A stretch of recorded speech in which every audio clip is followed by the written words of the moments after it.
जय हिंद विद्यार्थी मित्रांनो, बघा पोलीस शिपाई भरती अमरावती ग्रामीणला आलेला एक प्रश्न बघणार आहोत आपण. 24 माणसे एक काम 18 दिवसात पूर्ण करतात. 12 दिवसानंतर 8 माणसे सोडून गेली तर एकंदरीत काम पूर्ण करण्यासाठी किती दिवस लागतील? आता इथं बघा 24 माणसे 18 दिवसात काम पूर्ण करतात, म्हणून हे एकूण काम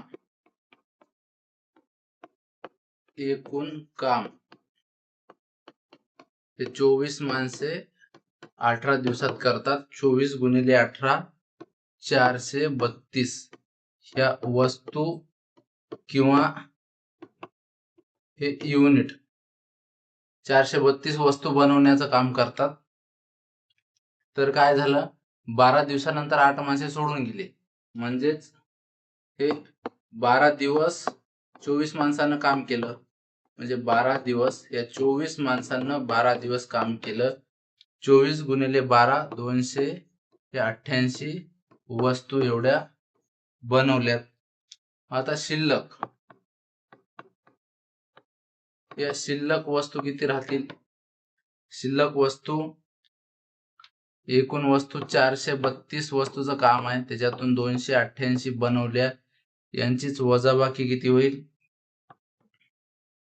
144 वस्तू एवढं बनवायच्या शिल्लक राहिल्या. मग आता काय विचारलंय, ते 8 माणसे सोडून गेली. आता 8 माणसे सोडून गेल्याच्या नंतर शिल्लक माणसे राहिले आणि ह्या शिल्लक वस्तू राहिल्या, त्या किती दिवसात पूर्ण एकंदरीत काम पूर्ण करायसाठी किती दिवस लागणार? मग आता आपल्याला ह्या शिल्लक वस्तू बनवण्यासाठी किती दिवस लागणार आहेत, हे दिवस काढायचे आहेत आपल्याला. हे शिल्लक वस्तू आणि हे शिल्लक माणसे.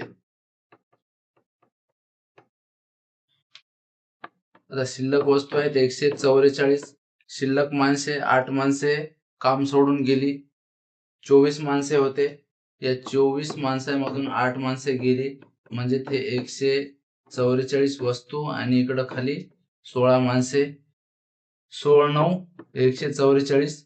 हे काय लागणार आहेत? दिवस 144 वस्तू बनवण्यासाठी. आता एकंदरीत काम पूर्ण करण्यासाठी किती दिवस लागले? एकंदरीत काम पूर्ण करण्यासाठी हे एकूण दिवस, हे 12 दिवसामध्ये 288 वस्तू बनवल्या, हे 12 दिवस, आणि बाकीच्या शिल्लक 144 वस्तू या 9 दिवसात बनवल्या, म्हणजे हे 9 दिवस. 12 अधिक 9 यांची बेरीज केली तर एकंदरीत आपले किती? 21 हे दिवस लागणार आहेत एकंदरीत काम पूर्ण करण्यासाठी.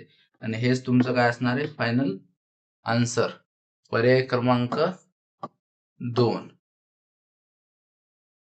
थँक्यू.